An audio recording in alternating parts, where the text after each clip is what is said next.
Sa kailaliman ng mga bundok, isang misteryosong itim na butas ang natuklasan na naglalabas ng madilim na usok na nakaapekto sa sinumang lumalapit dito. Ang usok ay nagpupukaw ng pinakamalalim na likas na instinto ng tao na ginagawang marahas na nilalang ng mga ito, katulad ng mga zombie na umaatake sa lahat ng makikita nila. Ilang mausisang mga kabataan ang nagpasya na puntahan at siyasatin ang fenomenong ito. Kinuha nila ang telepono ni Dong Rim at itinali ito sa isang lubid upang gamitin bilang live streaming camera. Dahan-dahan nilang ibinaba ang telepono sa kailaliman, ngunit hindi nagtagal ay biglang naputol ang live stream. Bigla, isang hindi kilalang puwersa ang humila sa lubid ng may lakas at pinagpira-piraso ito. Hiniling ni Hyunho kay Dong Rim na tumalon pababa at kunin ang telepono. Ngunit sa sandaling sinabi niya iyon, lumabas ang ilang masamang babae at diretso silang lumapit kay Dong Rim. Hinawakan nila ang kanyang mga braso at sinubukang itulak siya patungo sa butas. Sinisikap nilang kaladkarin si Dong Rim patungo sa hukay, sinasamantala ang katotohanan na sila ay nakahigit sa bilang. Sa galit, sumalungat si Dong Rim at sampal niya si Junghwa, ngunit nabigo pa rin siya. Pinalapag nila siya sa lupa. Nagalit pa ng higit ang mga babaeng delikwente at nagbalak silang turuan si Dong Rim ng leksyon nang biglang lumitaw ang madilim na usok at bumalaot sa katawan ni Junghwa. Pumasok ito sa kanyang ilong. Isang kisap mata, nagbago ang ugali ni Junghwa at naging maimbot at mapanganib siya. Namasdan ni Dong Rim ang lahat mula sa lapag at sa sandaling iyon, mukhang medyo natakot sila. Lumabas ng mabilis si Hyunho upang magtanong, ngunit ipinakita ni Junghwa ang kanyang madilim na mga mata. Hinawakan si Hyunho sa leeg at inihagis siya sa lupa. Ang dalawang kabataan na nakakita sa eksena ay hindi nangahas na lumapit at pigilan ng lahat. Tila naging baliw na si Junghwa at ang mga kabataan ay walang magawa kundi manood mula sa malayo. Samantala, si Jisoo ay nahulog din sa impluwensya ng madilim na usok. Naging itim ang kanyang mga mata at nawalan siya ng kontrol sa sariling katawan. Narinig niya ang tawag ng kanyang ina at tuwid na naglakad patungo sa kailaliman ng hukay bago tumalon doon. Natakot at nagulat si Dong Rim. Ang grupo ay nalito at hindi alam kung ano ang gagawin. Patuloy na nakikipaglaban para sa buhay si Hyunho, ngunit sinakal siya ni Junghwa hanggang sa mawalan ng palay nang tumingin muli si Junghwa. Mariing tinanaw niya ang dalawang kabataan. Nagsimulang tumakbo ng bilis-bilis ang dalawa, gumugulong at nagkakagapang hanggang sa makarating sa sasakyan. Ngunit sa kritikal na sandali, hindi mapaandaran ang motorsiklo. Habang malapit nang dumapo si Junghwa, itinulak ni Mingyu ang kanyang kasama upang makaalis ito habang siya ay sumakay sa motorsiklo at tumakas. Samantala, si Dong Rim na nakalagay pa rin sa gulat ay mausising lumapit sa katawan ni Jisoo upang tingnan kung buhay pa ito o patay na. Sa sandaligin, biglang sumaklot sa kanya ang isang itim na usok habang nahuhulog si Dong Rim. Sa ibang panig, isang grupo ng mga tao ang nasangkot sa isang alitan. Ilang katao sa palibot nang napansin ang kakaibang nangyayari at maingat na lumapit upang imbestigahan. Biglang gumukas ang mist at initake ni Junghwa ang isang lalaki. Itinumba siya sa lupa. Patuloy na lumalabas ang madilim na usok. Nagkakahawa ang mga tao at ginagawa silang mga zombie. Hinihimok sila ng madilim na usok at inaatake nila ang mga tao. Habang dumarami ang mga nahawaan, nasira ang power grid ng lungsod at nanaigang kadiliman. Napuno ang ospital ng mga pasyente. Nag-iisa si Miji sa bahay. Takot na takot. Patuloy niyang tinatawagan ang kanyang ina, si Minso, na isang nurse, ngunit walang sumasagot. Nang kumatok sa pintuan, inaakala ni Miji na si Minso ang bumabalik. Masayang lumapit siya sa pintuan. Ngunit bago niya pa mapabuksan ito, tumunog ang kanyang telepono. Video call ito mula kay Minso na nasa ospital at nagsasabing may emergency at baka malalate siyang makauwi. Naguluhan si Miji. Kung si Minso ay nasa ospital, sino ang kumakatok? Umatras siya ng may takot.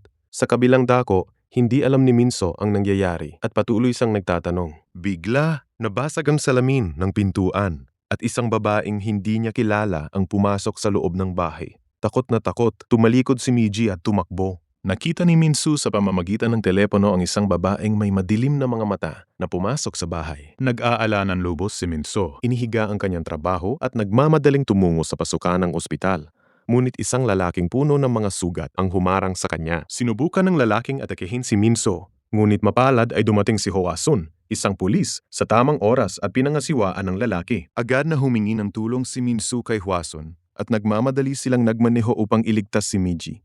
Magulo ang mga lansangan. Inaatake ng mga zombie ang mga tao. Mabilis nilang narating ang tahanan. Ngunit wala na si Miji doon. Nagsimula silang maghanap ng may pag-aalala. Sa sandaling iyon, nagtatago si Miji sa ilalim ng isang tasakyan. Ngunit kahit sa ganong nakatagong lugar ay natukoy siya ng isang zombie.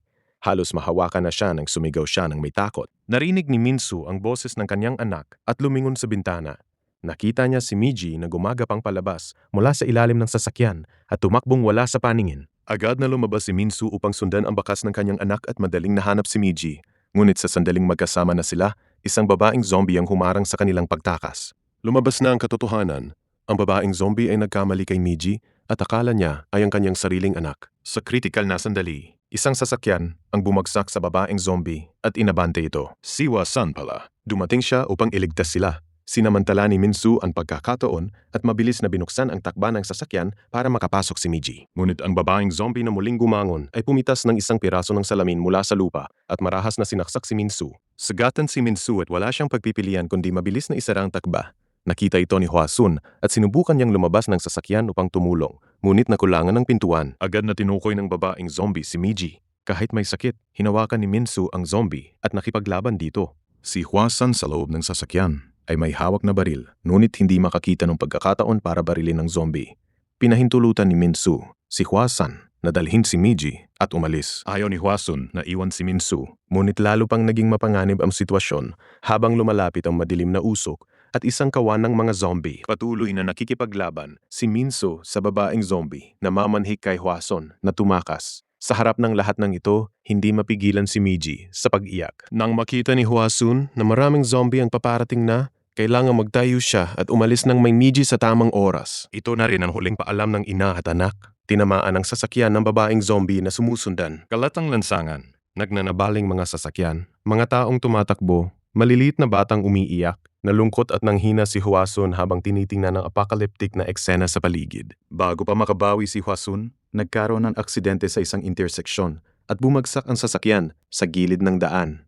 Pinilit silang lumabas. Habang niyayakap ni Hwa-sun si Miji, inatake sila ng isang zombie. Ngunit sa tamang oras ay naitaboy ito ni Hwa-sun. Matapos ang maigting na pakikipaglaban, nagtagumpay si Hwa-sun na supilin ang zombie at inilagay ito sa takba. Ngunit nang lumingon si Hwa-sun, mga taong nagtatakbo-takbo lang ang nakita niya. Wala na si Miji. Naghanap si Hwa-sun kay Miji nang may pag-aalala sa kanyang kaligtasan. Nagpalabas ang isang loudspeaker at sumunod si Hwa-sun sa direksyon ng tunog upang hanapin si Miji. Nagtitipon ng minanakaligtas sa isang kalapit na paaralan.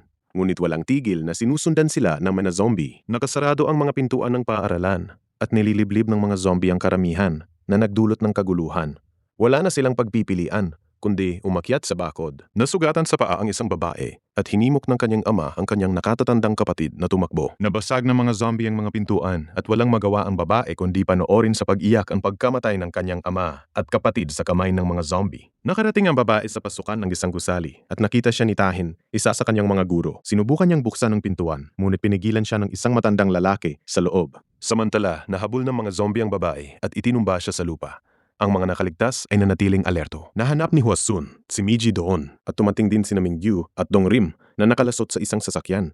Isang bantay na nakagapos sa patrulya ay tinusok sa dibdib ng mga tentakulo ng isang halimaw. Agad nilang dinala ang sugatan sa isang silid-aralan para linasin. Ngunit ang first aid kit ay nasa medical room na puno na ngayon ng mga zombie. Upang makuha ang first aid kit, nagdesisyon si Hwa-sun na abalahin ang mga zombie mag-isa. Gumawa siya ng ingay upang mahikayat sila, pagkatapos ay mabilis na tumakas. Sinundan siya ng mga zombie at pinairal niya sila sa isang silid-aralan. Ginamit ni Hwa-sun ang kaguluhan ng mga mesa at silya upang makaiwas sa mga zombie. Ngunit habang malapit na siyang makatakas sa pintuan, bigla itong kinandado ni Min-gyu at ngumiti ng may kasamaan. Sinalakay ng mga zombie sa silid-aralan si Hwa-sun at mabilis siyang pinigilan. Akala ni Min-gyu ay mamamatay na si Hwa-sun. Ngunit nakawala si Hwa-sun mula sa ilalim ng mesa. Agad pa rin siyang nahuli ng mga zombie. Kaya naman sinipa niya ang bintana at tumalon palabas. Mapalada na nahawakan niya ang balkonahe at nakatakas. Bumalik si Min-gyu sa silid-aralan at nagsabing naging zombie na si Hwa-sun. Ngunit hindi naniniwala si Tae-han. Sinampala niya si Min-gyu at nagpatuloy sa paghahanap ng gamot. Biglang lumabas ang isang zombie at sinagasaan si Tae-han sa mesa. Nasugatan din ang paa ni Dong-rin ng tapakan ng zombie. Sensing the danger, mabilis na tumakas si Min-gyu. Sa kabutihang palad, nagawa ni Tae-han na harapin ng zombie at nakatakas sila mula sa medical room. Ngunit patuloy na sumunod ang mga zombie at nagsitakas sila sa isang pasilyo. Pansamantala na hinarangan ni Tae-han ang pintuan. Ngunit aksidenteng nadapa si Dong-rim habang malapit ng atakehin ng mga zombie. Sa kabutihang palad, dumating si Hwa-sun at mabilis na pinati ang lahat ng zombie sa lugar. Hiniling ni Hwa-sun kay Tae-han na dalhin ang gamot at umuna siyang umalis habang siya ang magdadala kay Dong-rim na sugatan. Habang umaalis si Tae-han, Biglang nagsugod ang di mabilang ta mga zombie sa mga pintuan at tinangka nilang salakayin ng grupo. Desperadong nagsunod-sunod ng bala si Hwasun. Ngunit ang napakaraming zombie ay pinilit silang tumalon mula sa pasilyo sa pamamagitan ng mga bintana. Sa puntong ito, nawala na ang pag-iisip ni Mingyu. Binalatan niya ang upuan at winasak ang salaming pinto na naghaharang sa mga zombie at nagbuhos papasok ang dima bilang ng mga zombie. Nagmamadaling pumunta si Taehan sa silid-aralan at hinimok ang lahat na tumakbo, ngunit huli na. Kailangan gumamit ang grupo ng mga mesa at silya upang hadanan ang mga zombie, ngunit masyadong malakas ang atake. Naghahari ang kaguluhan. Kagat ng kagat ang mga zombie sa pulutong. Ang mga mas maliksi ay desperadong tumakas. Ang mga nahuli ay naging pagkain ng mga zombie. Sa sandaling iyon, wala nang makapag-alaga sa iba. Ang kailangan ay takbo para sa buhay. Kahit ang mga nagtatago sa banyo ay hindi nakaligtas sa atake ng madilim na mist. Naging paraiso ng mga zombie ang buong paaralan. Sa gitna ng kaguluhan, nagkaroon ng matinding harapan sina Hwasun at Mingyu. Sa kalaunan, nagtagumpay si Hwasun na supilin si Mingyu at ipadala siya papalayo. Sa kabilang dako, tinusok din si Taehan sa dibdib ng isang tentakulong ilang metro ang haba. Tinukoy ng nilalang si Miji. Ngunit dumating si Hwasun sa tamang oras at sinalakay ang halimaw ng mga bala. Hindi inaasahan, inatake ng nilalang si Hwasun mula sa likod at inabante siya. Sa kritikal na sandali, pumunta si Taehan upang tumulong.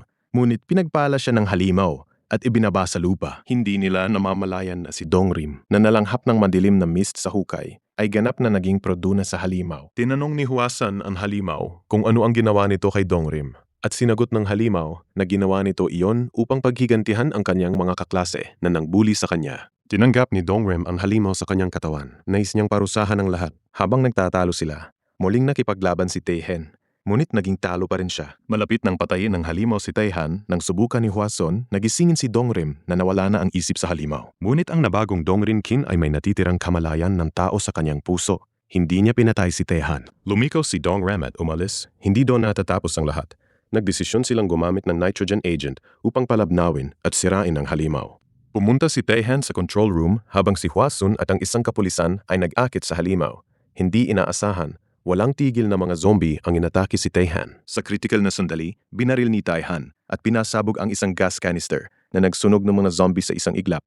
Muling lumabas ang halimaw at sa pagkakataong ito, ganap na naging isa na si Dongrim sa halimaw. Agad na tinumba ng halimaw si Hwasun at iniabot ang kaning mga tentakulo upang itapon ito sa lupa. Sa sandaling iyon, gamit ang anumang natirang kamalayan niya, ginamit ni Dongrim ang kanyang mga tentakulo upang tusukin ang lalagyan ng liquid nitrogen at kinontrol ang katawan ng halimaw. Isang malaking dami ng liquid nitrogen ang sumalabog at sumigaw ang halimaw sa sakit. Nagmadaling dumating si Taehan at pinagpala ang isa sa mga binti ng halimaw gamit ang baril. Nawala ang balanse ng halimaw at bumagsak sa lupa. Mabilis itong namuong solid habang tinitibayan ng liquid nitrogen ang katawan nito.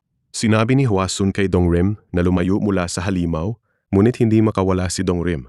Sumigaw siya kay Hwasun na barilin siya. Walang magagawa si Hwasun kundi bumaril ng nakamamatay sa halimaw at ang nilalang na nagkokontrol sa mga zombie ay naging abo. Ang lahat ng zombie na nalanghap ng madilim na mist ay bumagsak sa lupa. Nalutas na ang krisis ng zombie na dulot ng itim na butas. Sa wakas, maari na nilang tanggalin ang kanilang mga maskara at huminga ng sariwang hangin.